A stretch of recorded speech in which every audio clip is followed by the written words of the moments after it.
প্রবল ঘূর্ণিঝড় রিমেলের তাণ্ডব সারা দেশে। ঘূর্ণিঝড় রিমালের প্রভাবে ভোর থেকে দুর্যোগপূর্ণ আবহাওয়া শুরু হয়েছে সারা দেশে। ভোর 6টা থেকেই ঝড়ো হওয়ার সাথে বাড়তে থাকে বৃষ্টি। ঝড়ের তাণ্ডবে রাস্তায় ভেঙে পড়ে গেছে বড় বড় গাছ, ভেঙে পড়ে গেছে বিদ্যুতের খুঁটি।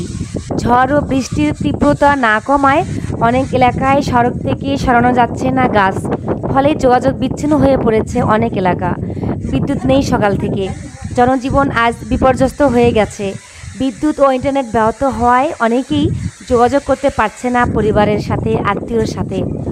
যে যেখানেই থাকুক না কেন, দোয়া করি ভালো থাকুক, আল্লাহ যেন সবাইকে হেফাজত রাখে, এই দোয়া করি, আমিন। উল্লেখ্য, প্রবল ঘূর্ণিঝড় রিমেল হলো বঙ্গোপসাগরের একটি ক্রান্তীয় ঘূর্ণিঝড়। 2024 সালের 26শে মে সন্ধ্যা 6টা থেকে 27শে মে সকাল নাগাদ বাংলাদেশ ও পশ্চিমবঙ্গের উপকূলীয় অঞ্চল দিয়ে স্থলভাগ অতিক্রম করেছে। ঘূর্ণিঝড়টি বর্তমানে স্থল নিম্নচাপে পরিণত হয়েছে। বাংলাদেশের চট্টগ্রামের অসংখ্য মানুষ পানিবন্দী হয়েছে। সমুদ্রপৃষ্ঠের পানির উচ্চতা বেড়ে গিয়েছে এবং দেখা দিয়েছে ভোগান্তি চট্টগ্রামবাসীর।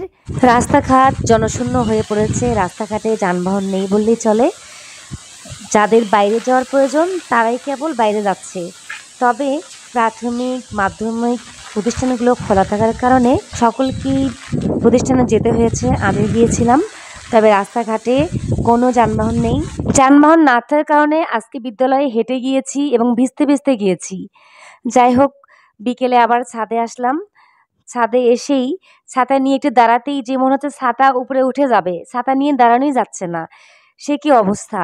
অনেক বাতাস বইছে। আর চট্টগ্রামের কথা মনে করছি, চট্টগ্রামের নিম্ন অঞ্চলের মানুষ পানিতে তলিয়ে গেছে।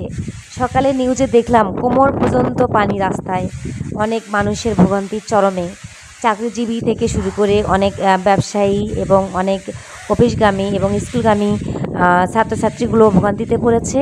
তারা রিকশায় করে যাচ্ছে এবং রিকশার অর্ধেক পর্যন্ত পানিতে তলিয়ে গেছে, নিউজে দেখলাম। তখন দেখে আমার খুব খারাপ লেগেছে, বারবার এসব কথা মনে পড়ছে আমার। চট্টগ্রামের শুধু নিম্ন অঞ্চলই নয়, পুরো শহরের অলিতে গলিতে পানিতে ভরে গেছে। মোট কথা বেহাল দশা হয়ে পড়েছে। বিঘ্নিত হয়েছে বিদ্যুৎ সংযোগ, বিঘ্নিত হয়েছে মোবাইল ফোন ইন্টারনেট সেবা, যোগাযোগ ব্যবস্থা ব্যাহত হয়েছে। অনেকেই কথা বলতে পারছে না। ঘূর্ণিঝড়ের কাছ থেকে মানুষের অনেক কিছু শেখার আছে। মানুষের মনে ঈমান নেই, ইবাদতের কথা ভুলে গেছে মানুষ। মানুষ মানুষকে সম্মান করে না, মানুষ মানুষকে ক্ষতি করছে। এই ঘূর্ণিঝড় দেখে মানুষের শিক্ষা উচিত। এই দুর্যোগের সময় একটা কথা বলবো, আল্লাহ যেন সবাইকে হেফাজতে রাখেন এবং সুস্থ রাখেন, এই দোয়া করছি। আজ এ পর্যন্তই। আল্লাহ হাফিজ।